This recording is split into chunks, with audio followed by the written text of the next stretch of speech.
we are going to have a conversation about domestic violence. And this conversation has the potential to be highly triggering for someone who's been through something like that. I am hoping this conversation is helpful, useful, gives you sort of more ways to think about what all of this stuff means, and I want you to take care of yourself. So if you feel like you're not in a place to listen to this right now, please listen to your body, come back to it another time, or just skip it altogether. And if you do feel like you can listen with me, thank you. I deeply appreciate your trust and your willingness to go into these, the weeds of these difficult conversations. And I trust that you will take good care of yourself as you're listening to this, especially if you are a survivor. I am with you. I am absolutely on your side. And I hope that this conversation still feels that way, even as we complexify the concept of it. Okay? Sounds great.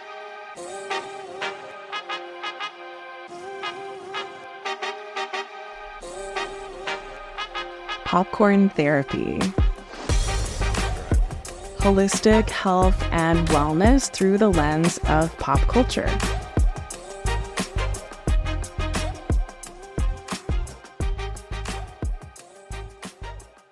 Hi, and welcome back to Popcorn Therapy. I'm Julie Peters. I'm a therapist, among other things, and it is my therapy perspective and my human being perspective that I want to bring to this conversation about It Ends With Us. So I just watched the movie, and I have not read the book, okay? So take that as what it is. I know some of you have read the book, and you may have your own opinions about how the book and the movie interact or don't, but it's the movie that we'll be talking about today.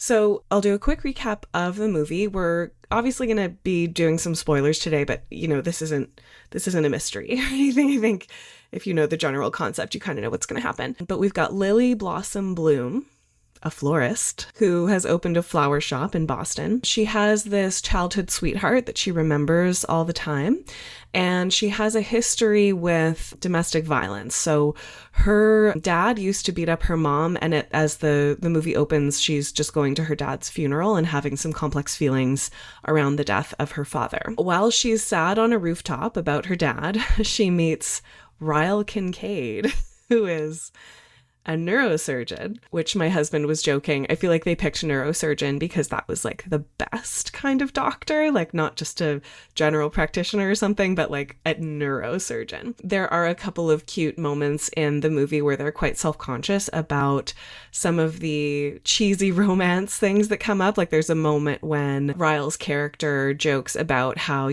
come on, I'm the only ripped neurosurgeon you're going to find in this town. Have you ever met a ripped neurosurgeon before? And you're like, yeah, neurosurgeons don't really have time to go to the gym and look like that. Like it's just quite dissonant. So anyway, Lily and Ryle fall in love, and that relationship becomes abusive, and she has to kind of negotiate what that is, and she reconnects with the childhood sweetheart who also has a history of domestic violence, and ultimately she does get out of the abusive relationship. And the title It Ends With Us, which I was kind of wondering what that was going to mean, because I knew that this was a story about domestic violence, and I wondered if it meant it ends with us, like you and me in the abusive relationship, either healing from that or death, possibly. I mean, it ends with us could mean that.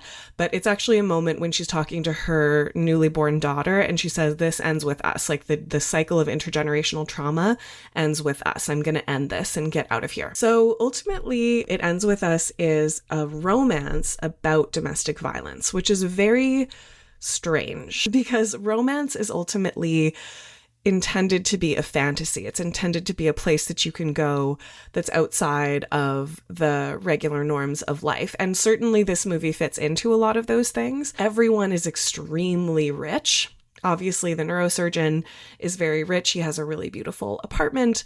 Lily Blossom Bloom sort of randomly meets her best friend, Alyssa, who's played by Jenny Slate. And, they have sort of a best friend meet cute that's really unrealistic. Like, people don't make friends the way that they made friends in this movie, but sure enough, they become best friends and it's all really great. And Lily's flower shop does really well. Money is never really mentioned in the movie, which I think is actually one place that they could have worked on that power dynamic a little bit more, because there's a controversy related to this movie that actually does involve money. So I'm going to talk about the controversy just a little bit. So the movie is headed and directed by Justin Baldoni. Okay, so he plays Ryle Kincaid and he also directs the movie. Justin Baldoni is an interesting character. I know him as Raphael from Jane the Virgin. I didn't know until recently that he also has a podcast about masculinity called Man Enough, and he's written a book about his own relationship to masculinity, and he's a very outspoken male feminist and really wants to think about masculinity and what it means in the modern world.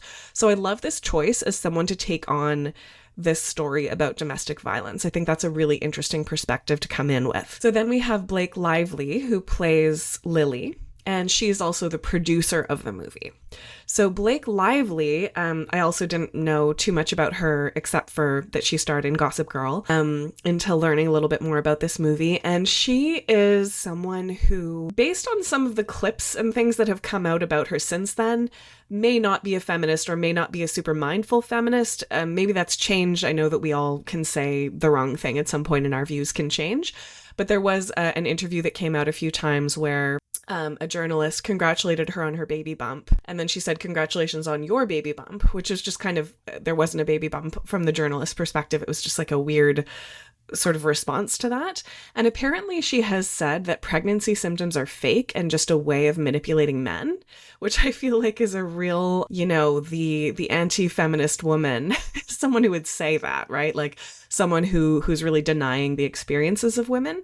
So she was an odd choice in some ways for this role. I think as the lead of a romance, sure, like she's associated with all of these beautiful movies. She's really into fashion. I will say the fashion in the movie was like, do I need to get overalls? Like, should I wear my hair like that? Like, it was all so good. The aesthetic of this movie is incredible. And I think Blake Lively had a lot to do with that. So on the romance side, Blake Lively made a lot of sense. On the domestic violence side, though, there was something sort of strange about that. And there were some issues during the press tour where, Blake doesn't follow Justin follows Blake, like they were not seen together. There was some speculation about them not getting along. And from what I understand about it, Justin is a relatively new director, and it was also important to him, from one perspective, I obviously wasn't there, to kind of let the women lead, because he didn't want to be, the man in charge of this story about a woman's experience with domestic violence kind of over controlling everything, which I think was a wise choice. And Blake Lively was producing and really wanting her fingers in everything and wanting to control every little piece of it. But a lot of that was about the aesthetic and not necessarily about the story that was being told. So it seems that there was some tension between the two of them. Blake Lively also was coming as producer with a lot of the money. So that meant Justin also had to go with a lot of her choices because she was the one who had money. I wish this is something that they had talked about a little bit more in the movie itself, because we've got Lily, who owns a flower shop, and anyone who's ever owned a small business, which I did for 10 years, it's unusual that you're really rolling in it, right? You're really grateful if you're kind of getting by and paying everybody and yourself. Like, that's a really good position to be in. Whereas this neurosurgeon, and it seemed like his family came from money, like they had a lot, right? So, one of the pieces about the power dynamic between the two that wasn't really explored is that he would have had a lot more money than her. That was never mentioned, okay? So I work with survivors of trauma. Some of those is survivors of domestic violence. In my personal experience, I had an experience being sexually assaulted by someone who was a close friend of mine. So I have, my own intimacy with that experience of domestic violence. When I was a 90s teen feminist, I had a very after school special sort of perspective on domestic violence, which is like, the second a man hits you, you get the hell out of there. That's the only thing that you got to do. And now, with sort of knowing what I know now, that's a pretty naive perspective to take.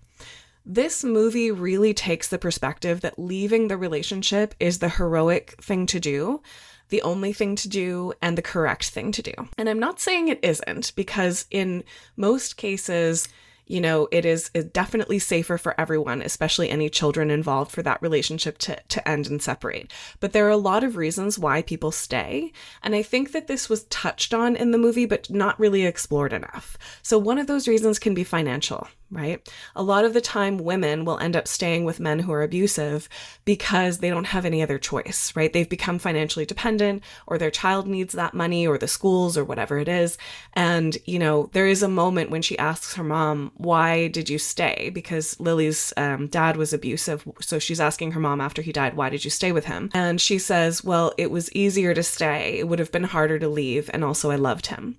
That's sort of the only moment where that piece is really expressed. And it's so simplistic. And there's just so much more to that, right? So another reason that people might stay in abusive relationships is because there is a history of trauma, right? So when you're being assaulted physically, emotionally abused and manipulated, which almost all the time those two come together. Like physical abuse is usually the much later piece.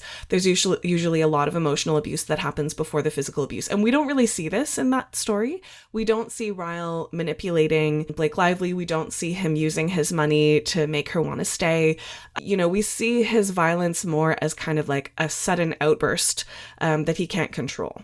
Which it can happen that way too, but the emotional abuse piece wasn't explored in this movie at all. So when there's a history of trauma, which from the system's perspective, threat of violence is pretty much the same as violence itself. So if someone punches a wall in front of you, that's telling your system this person could punch you, right?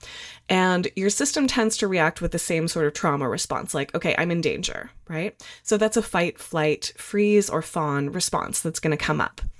I may have talked about this in a previous podcast, but I'm going to talk about it again because I feel like it's not talked about enough. Tend and befriend is a stress response that has been studied in mostly female mammals. And this was only discovered in the year 2000 by a researcher called Shelley Taylor because stress was only studied in men until year 2000. So we only really knew about fight or flight and freeze to a degree until women started being studied in this way.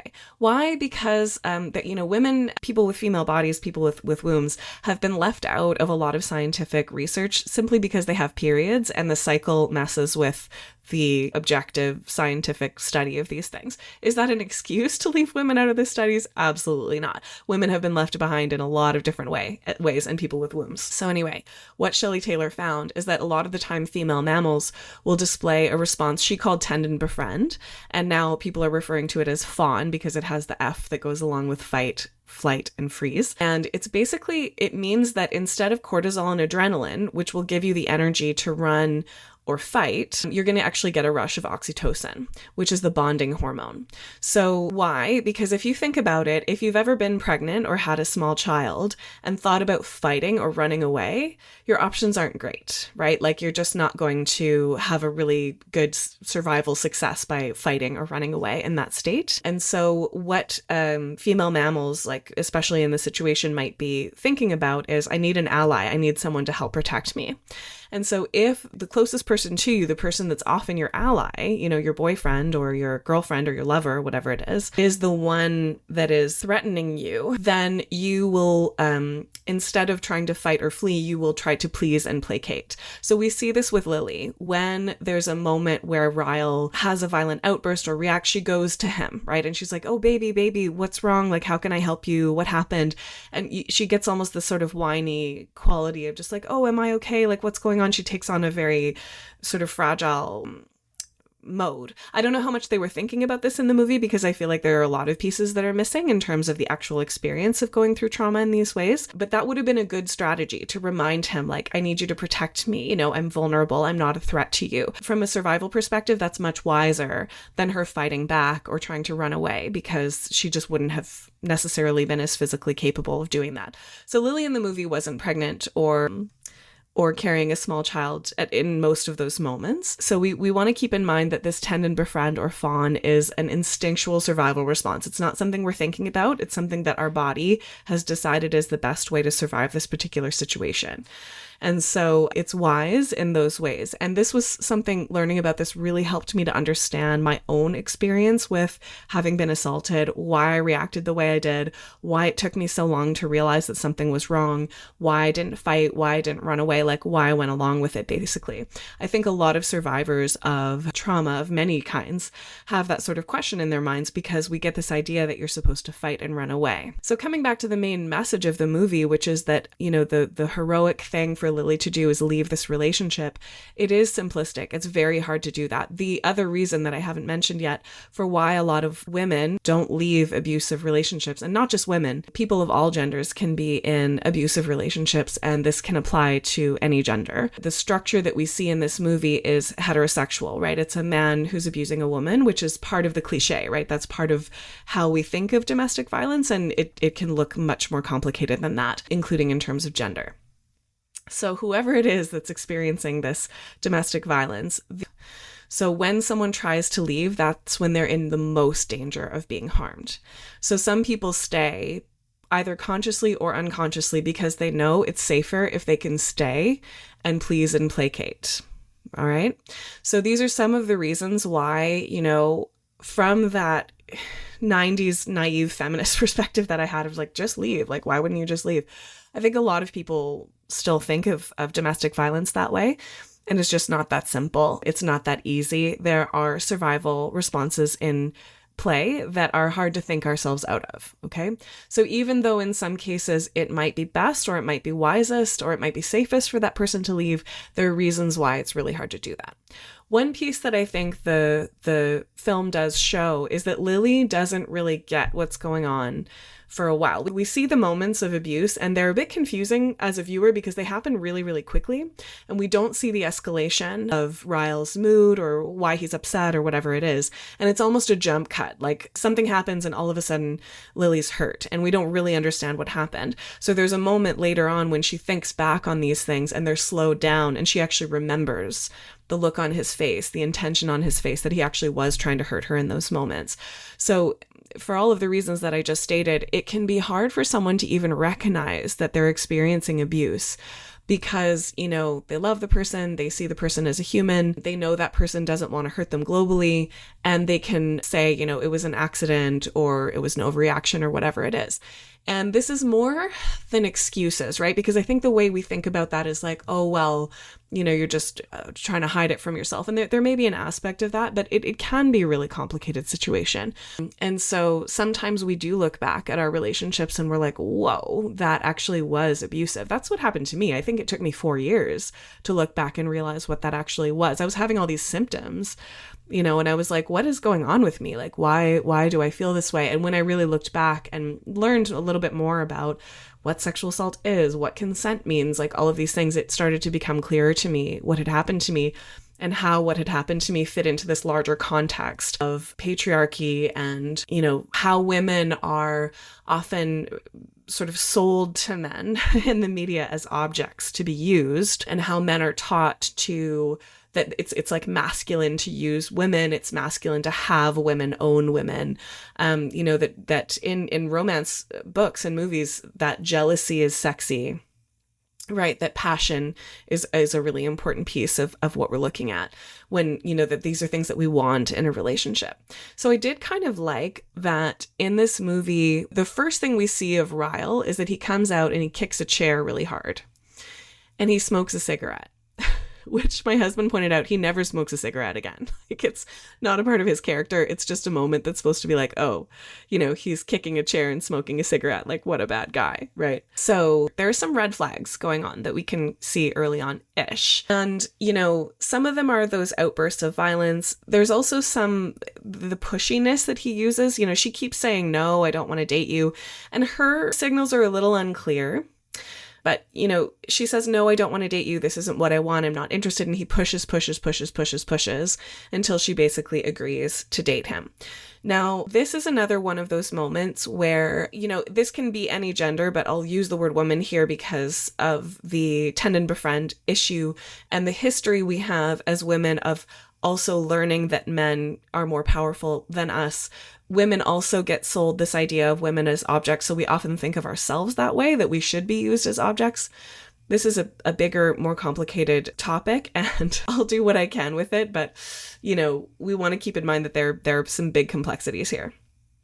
So women can often have this internalized idea that, again, maybe not fully conscious, but that the men are more powerful than us, that men can hurt us if we don't do what they say, that it's really important for us to be sexually valuable to men, that if a man sees us as sexually attractive, that's something that we should want to maintain, and that, all of those things combined with tend and befriend can mean that the consent signals can be a little confusing, right? So we see Lily kind of saying like, no, maybe, I don't think so, like you could try, and it's unclear, like, does she really want him to try? Is she really attracted to him? Or is it that she's doing that tend and befriend thing of like, I'm trying not to offend you, I actually really don't want this, but I'm afraid to say no because in my experience, saying no has led to me getting hurt, which is highly possible in her family where her father was abusive, right? So consent is a big topic. I'm getting into some big topics here, and I've started to think like, if this podcast gets too popular, I'm going to get in trouble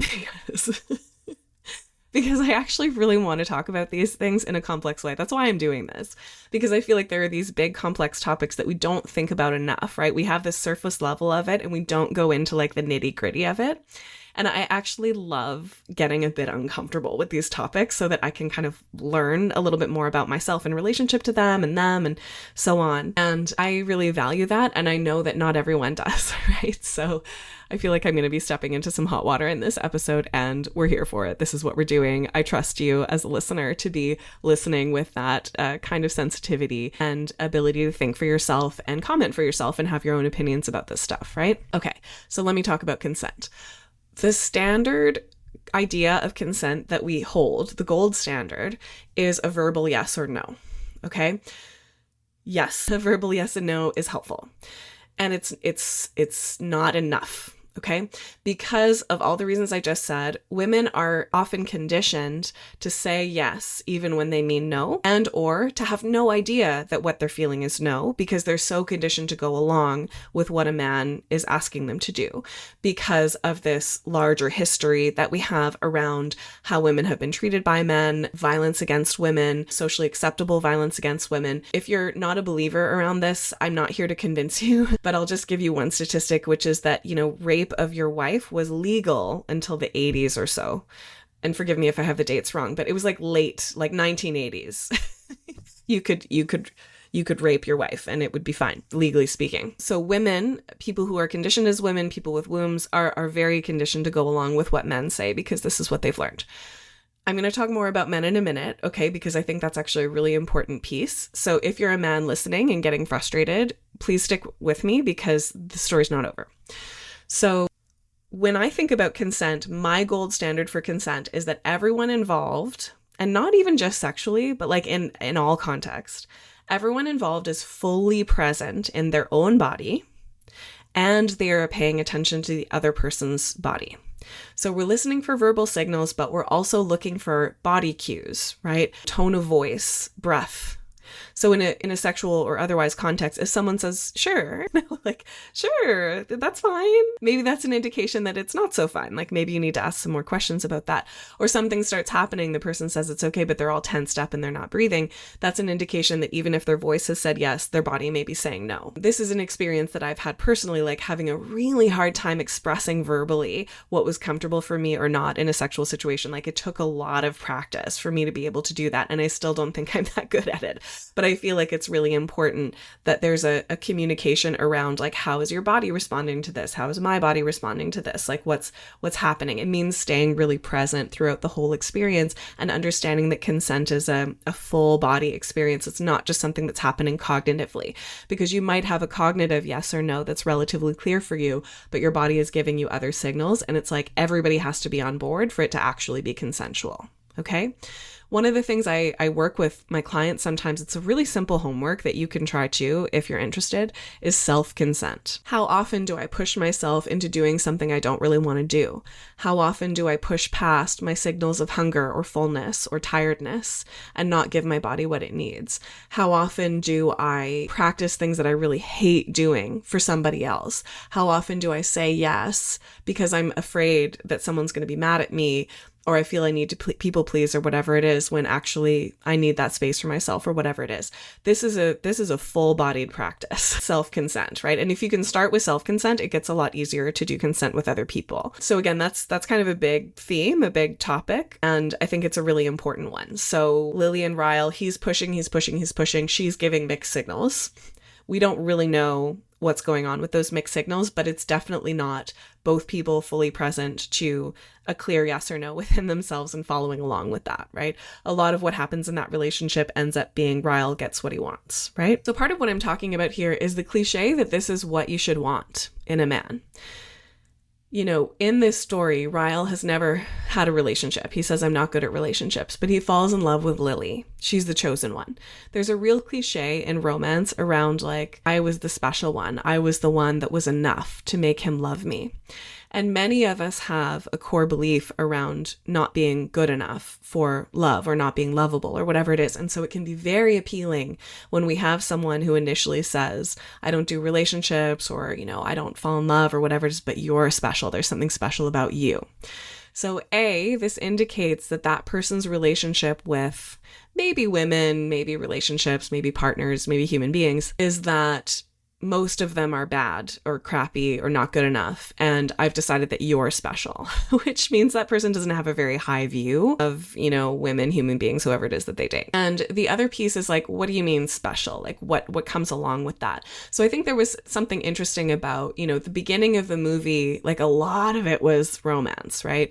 I was kind of waiting for like, okay, when is the real story going to start here? Like there's so much of this kind of romance and meet cute and whatever. Like I was like, come on, can we get to the real stuff here? But ultimately, you know, Lily doesn't turn out to be so lucky, right? It turns out that Ryle is an abusive person. And this is something that's important to address because in romance, I'm thinking of Twilight now as well.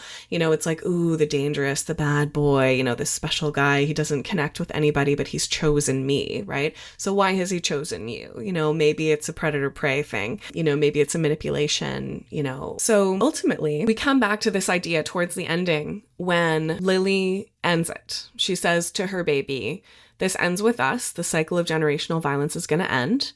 And then she decides to divorce Ryle. Now, in the book, apparently, Ryle takes a pretty big role in their daughter Emerson's life. There's a functional co-parenting relationship and so on, apparently in the book, without any mention of therapy or like what is different about this, right? So even though they're technically divorced, they're still in a lot of danger of domestic violence. In the movie, they shift that a little bit. So after this moment of like, okay, we're getting divorced, this isn't happening, it's just going to be the two of us, Emerson and Lily, and we don't see Ryle again after that. So the implication is that he's out of the picture. And so Lily has succeeded in ending the cycle of intergenerational violence. I'm going to problematize this a little bit. So towards the end of the movie, she meets back up with her childhood friend, Atlas.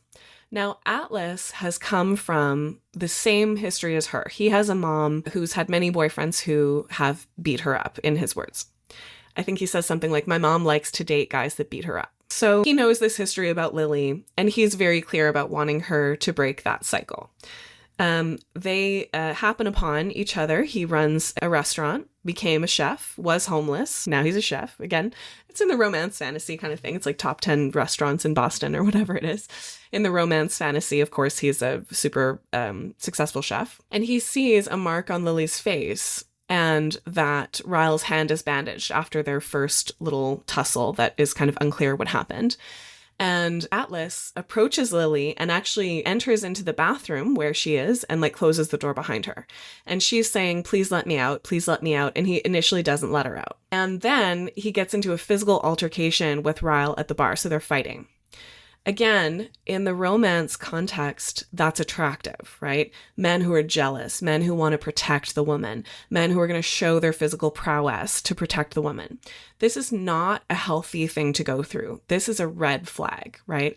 I was talking to my husband afterwards, like, if you got into a fight at a bar for me, I would be like, what do you think you're doing? Like, this is not attractive behavior. This is super dangerous behavior, right? Because again, it's a display of violence. It's showing Lily that, you know, if they can beat each other up, they can beat her up too. So Atlas is participating in the same way. There's no indication that Atlas has done any therapy or any kind of work on himself to break his intergenerational patterns. All we know is he loves Lily and he's not dating anybody else. That's all we really know. And so towards the end, when Lily is like, oh, like we're both single now, like it's implied that she's gonna be with Atlas now. And so the romance of this all is that the domestic violence between her and Ryle actually brought her and Atlas back together. So the whole thing of this story is like, oh, we went through this thing and the domestic violence was the catalyst for her to have this romance with Atlas. And you're like, hold on, wait a second. Atlas is showing the exact same red flags that Ryle is showing. So here's what I find so problematic about this idea of, you get out of the relationship and you end the cycle. Atlas actually says it himself. My mom likes to date men who beat her up or whatever the phrase was. Getting out of one abusive relationship does not end the cycle, unfortunately. Okay. We need to heal from these experiences. There are lots of different ways to heal. Therapy is probably the best way, with a good therapist. There are other ways too, I imagine, but it requires some reprogramming of the system, right? A reprogramming of what it feels like to be in a healthy relationship. So Lily grew up with an abusive father who hit her mother, and that's her model for love. Okay. And so that's part of the reason why her system is attracted to someone like Ryle, who shows some of those same things, and probably Atlas too, who also shows some of those same things, the intensity, the passion, the anger maybe. And this can show up in so many different kinds of ways, and it is not something we're conscious of. So it's actually really hard to see without doing that kind of deep inner work of understanding, what is going on with my system around this, and what does it feel like to be in a healthy relationship, right? Healthy relationship is not bar fights, okay? It's not extreme jealousy. It's not pushing someone into a bathroom and not letting them out when they say, let me out. It's not telling someone what their experience is, right? I would say Atlas has more consent in his language and behavior. He's a little bit more like, I'm here for you. Let me know when you need me. There's something weird about him being like, you are being abused, which you don't tell someone that, right? Like it doesn't work. And he hides his phone number in her phone, and he's like, if you ever need me, like, would she call a friend? Would she call her mom? Why is she going to call this random ex-boyfriend if she gets in trouble? That just seems weird. And of course she does. Once she kind of realizes, oh, I'm really in danger here, this is not a good situation, it's Atlas that she goes to. And she's got her friend Alyssa, and I can see why she doesn't go to Alyssa, because that's Ryle's sister. But does she really not have any other friends or people in life? I feel like it just doesn't make sense to go right into the arms of another man to get away from this kind of situation. Like, you would want to go to a safe person. So, one way of reading this story is that it's really not about breaking intergenerational violence. It's about continuing on in that cycle over and over and over again. We don't really know about Atlas, but there is a concern here that she's going right into the same cycle that she's just left with Ryle, and that is often what happens. Now, I want to be really, really clear that I'm not victim blaming, okay? I'm not blaming Lily for the things that are happening here. I actually want to talk a little bit about perpetrator trauma and perpetrator recovery and patriarchy. And this is the part, we'll see how much trouble I get into for this, but this might be even a little bit more of a difficult conversation to have, because I want to be so clear that, for all the reasons I said, there are systemic reasons why someone might stay in an abusive relationship, why that might happen. Intergenerational trauma is a massive part of it. In no case do I think someone consciously gets into an abusive relationship. And if someone doesn't leave, okay, I really want to move away from this idea that if someone doesn't leave, they're stupid, they're bad, they should have known better. Like, these are messages that we get even from this movie, right? That the right thing to do is to leave. And if someone doesn't, they're failing. Okay. So that's part of the reason I want to talk about this, because I think someone watching this movie who's been through some of these things might feel shamed by not leaving sooner, or leaving at all. Maybe they're still in that relationship, right? What if recovery was possible? Okay. What if healing is possible? Healing is, of course, possible for the survivors. That's something I work with all the time. But what about the perpetrators? This is complicated to think about, okay? I appreciate that in this movie, Ryle is quite humanized. We learn about this tragic experience that happened to him in childhood that it's relatively clear is completely unprocessed, and that's probably where a lot of this violence is coming from. We see him wanting to be a better person, not wanting to hit someone again, being a little bit confused about where that comes from. You know, abusers are people too. It's like even hard to say that, like those words taste a bit funny in my mouth. Because we're so used to thinking like if someone is an abuser, they're a monster, they're an evil person, we need to just reject them and then we'll be safe. If only it was that simple, right? Why do abusers abuse? It's often because, almost always because they were abused themselves. So this isn't expressed in the movie. It's sort of like his childhood trauma comes out as violence. I'm not sure that quite tracks. But what I do think tracks is what patriarchy does to men and little boys. So patriarchy is bad for women. A lot of feminists are aware of this. And I think that, you know, how patriarchy hurts men is something that we need to talk about more. Masculinity is an incredibly narrow structure. In order to be a good man, it's a cowboy, right? It's a superhero. You know, this man is strong, physically capable. Often what we see in media is a man who has power over other men, right? Who has many women. I know a lot of men that I work with in my practice who struggle with, you know, things like status. I'm also going to do a podcast soon on Don't Worry, Darling, which has a lot of this this sort of incel red pill sort of world of men who are so unsatisfied with what it means to be a man in society, and then getting these people who are taking advantage of them by telling them, you know, this is what you deserve, this is what your life should look like, here's, you know, what you should do to, you know, reclaim your masculinity in this world, which is incredibly dangerous because a lot of that does end up in violence. So, you know, my son, who's 3, has been hitting, and we were having a conversation about it the other day, and I said to him, do good guys hit? And he said, yeah. And I was like, ooh, that's interesting. You know, in a lot of the superhero movies that I see, even good guys hit, they hit all the time, right? It's like they're good at hitting. That's part of how they're good guys. And so I'm thinking for my 3-year-old, how do I talk to him about this? You know, this is complicated. Like what he's seeing is a lot of good, strong men and boys hitting. You know, how often is he seeing a good, strong man talking through his feelings, you know, learning to regulate his emotions? You know, I think raising a boy in this world as a feminist and as a therapist is interesting. It's just like, you know, one of my strategies is I'm trying to talk to him about it really openly and get his opinion and stuff like that. I don't have all the answers, certainly not, but I'm trying to sort of figure it out with him so that he has somebody he knows he can talk to about this stuff. And, you know, I fear a little bit the world that he's going to step into when he's a little bit older and he's expected to be more of a quote unquote boy, and what that's supposed to look like. You know, bullying happens. Bullying is often through violence. You know, the way that boys are often taught to deal with that is by punching back. And, you know, for a long, long time, men were allowed to express the emotion anger, but none other. They couldn't cry. They couldn't feel sorrow. They couldn't feel love or desire. There's this great essay that you can find relatively easy on the internet by Behrman is his last name. It's called Why Men Are So Obsessed with Sex. And the concept is that men are obsessed with sex because sex is the one place where they can express themselves fully and authentically, where they can have desire and tenderness and sweetness and love and connection and let go and surrender, right? These are not things men have access to a lot of the time in the quote unquote real world. I think this is changing. I think this is improving. But what a lot of men are experiencing nowadays is, okay, so anger was the only emotion I was allowed to express before. Now I'm not allowed to express that either. But I'm still not allowed to express the other ones either. And also no one's teaching me what to do with that anger, right?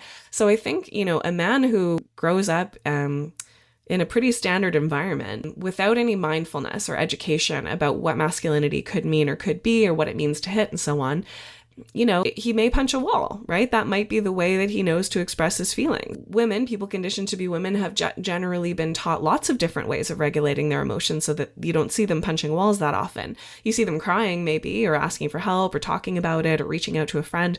Like women tend to be given a lot of tools to deal with emotions, partly because anger is like not okay to express for women. Even today, it's getting a little bit better, but like even today, a woman's anger is often seen as like shrill or unattractive or whatever.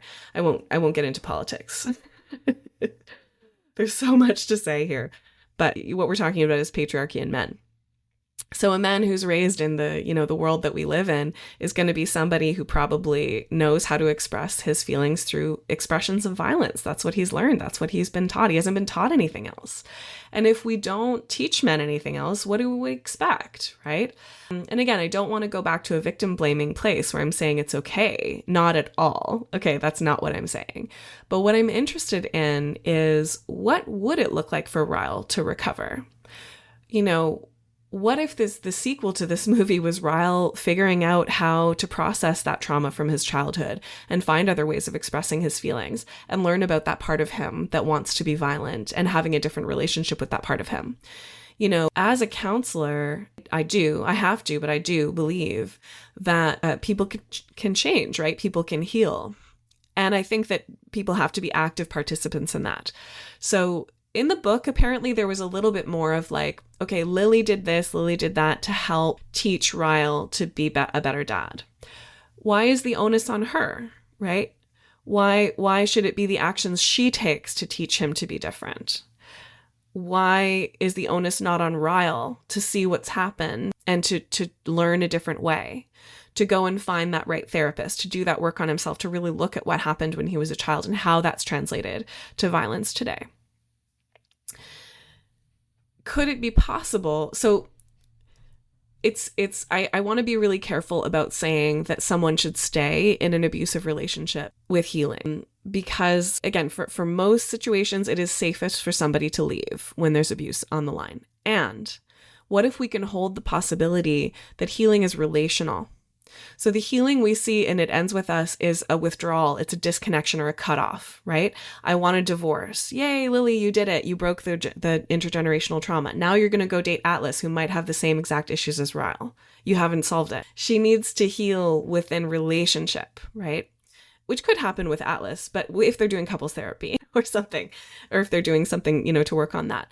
And what is Ryle doing to heal himself? And could he then enter into, not back with Lily, because it's best to start these things with new relationships, but is it possible for him to have love without violence? Is that something he could learn? Could we believe in that without saying, oh, he's just going to try harder? It's not about willpower.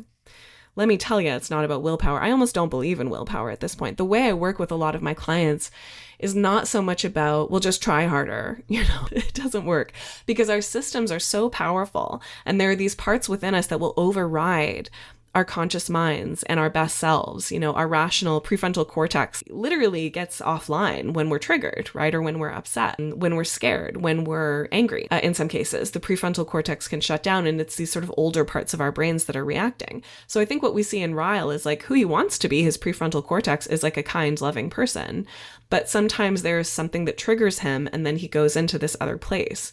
So willpower isn't going to help him with that. But what he needs to do, or like if I was working with him, what I would do is take a look at, okay, let's learn about the part of you that comes out when you're triggered. Let's learn about what those triggers are, what they go back to. Let's go and heal that inner child who was a perpetrator, actually. In his story, he, by accident, shot and killed his brother with a gun he didn't know was a real gun at age 6, which is horrifying. And how are we looking at the larger picture of how and why that happened, so that he's just not sitting in shame? Shame is actually a really big part of this conversation. I'm going to say a little piece about that. So in both cases, right, the survivor of the abuse and also the abuser. So shame is a very petrifying, frozen kind of state. Shame says, I'm bad. There's something wrong with me. There's nothing I could do to make it better. And so shame wants us to withdraw into ourselves, to isolate from other people, and to be in the narratives of I'm a bad person. Many of us learn this in childhood because it works better for children to internalize difficult situations than to externalize them. So let's give Lily as an example. Her dad is beating up her mom. That's very scary. That's wrong. Her little system knows that. Like, we have instincts for these kinds of things. She knows that that's not okay. But it's not safe for her to say, Daddy's an abuser and he's not safe, because she requires both dad and mom to literally survive as a child, right? As a small child. So many children will internalize that instead. It was my fault. I did something. I shouldn't have made daddy mad or whatever it is. It's because of me that they're fighting. Like children will just internalize this, right? There's something wrong with me. Like that's why this is happening. Almost every child will take this on. You probably have this in some way, shape, or form. Like even if it's not as extreme as abuse, often, children internalize to maintain connections, right? And then often as adults, we will trade our authenticity for pleasing and placating because connection is ultimately survival for human beings, even as adults, right? We want to connect above all things. And so we will override our internal no or our authenticity or other things. And I think, again, we see this with Lily. She's a bit of a people pleaser. She's a bit of a yes, sure, let's go for it, whatever it is. I actually find it so strange that the stranger becomes her employee and then they become best friends. Like, again, I've had a small business. I've had employees. You don't be like, go drink with them and like sleep with their brothers. Like, it's just not, you have to have some boundaries, right? And again, when we have issues with those boundaries, it's often because of that please, placate, fawn, whatever it is. And shame might be sitting at the core of that, saying, I'm not good enough, so I have to, be needed by other people or do what other people want me to do so that I'll still be accepted and maintain my connection. Like, that could be what's going on in Lily's internal narrative. So in any case, Ryle would be holding a massive amount of shame for accidentally killing his brother with this gun he didn't know was loaded. As a child, even as an adult, that's a hard one to sit with. But like, okay, why was the gun loaded? Why was it accessible to the child? There's a moment where Ryle says something like, anytime you stub your toe, I feel like it was my fault because I should have put the wall out of the way or something like that. And that makes sense to me. Like, he's internalized this experience that he's a bad person. And that shame can really prevent us from moving forward in healing because, generative healthy guilt says, I made a mistake and I don't want to do that again. So what can I do to make sure that I don't make that mistake again, right? Whereas shame says, I'm bad. There's nothing I can do about that. I'm just going to withdraw into my badness and like accept the punishment of being a bad person in my life. Survivors have shame, perpetrators have shame. And if we can get through the shame, that's where the healing can become possible. And that doesn't mean that we don't have responsibility for the things that we've done. It doesn't mean we absolve people of responsibility for what they've done. It just means it becomes possible to heal in a different way. But it has to be a different way, right? Like, I don't see a different way in this movie. I see people just continuing on with their cycles. Like, it's quite bleak if you think of her going into this relationship with Atlas and it turns out to be the same story all over again. So, truly healing that intergenerational trauma requires healing relationally. That often has to happen with a therapist first, and then with friends, and then, and with self, of course, before it can happen in romantic relationships. And it can. But, I'm not convinced that Lily has a good internally felt sense of what a healthy relationship looks like. I'm not convinced Atlas was that for her. Right? I want to see a world where we can believe in even perpetrators being able to heal so that they stop being perpetrators, right? So that they can stop acting in those violent ways and do better. Not that the survivors should wait around for that. Not that the survivors should try to, push them into that. Not that the survivors should try to get them into therapy. It doesn't work. It has to be internally. It has to come from within that person's self, right? And if that's happening, maybe healing is possible. But I don't think a survivor should stick around hoping for that because it just doesn't work, and it shouldn't be the responsibility of the survivor to fix it. Right? So again, leaving is probably the best option. And it's so much more complicated than just making this a hero story about Lily ending cycles of intergenerational violence by saying, I want a divorce. It's not enough. So, wow, did I ever have a lot to say about It Ends With Us? I'm sure there's more. And again, I'm hoping that you have been able to sit with this conversation with your own thoughts and feelings. And, I do want to be able to hold this possibility that this is something that we can heal from, and in a much more complex way than just the simplistic, like, Lily did it, she's the hero, it's a happy ending after all. I don't think this movie had a happy ending. I don't think the book had a happy ending either. So, I'm curious what you think about it. And if this conversation was triggering for you, like, yeah, I get that. Please take care of yourself. Be tender with yourself. Get in touch with me. You're always welcome to get in touch with me. You can follow me on TikTok at Popcorn Therapy or Instagram at Julie Peters Wellness. You can go to my website, juliepeters.ca. I do offer counseling that I can do online internationally. I offer tarot readings as well, which can be like a nice way to snapshot something, even these big complex topics. So please don't forget to follow and become a subscriber of the podcast and get me in front of enough people that I get in trouble. Hopefully not. But maybe I will. We'll see. It's meant to open a conversation, not close it, right? So it's okay if there's some conversation around this. So thank you so much for sticking with me through this difficult conversation. And if this movie and the book are triggering for you, I really hope you're taking care of yourself and you've got some good help to help you process this stuff, because it's tough stuff. It's not easy. So thanks again for listening. More soon.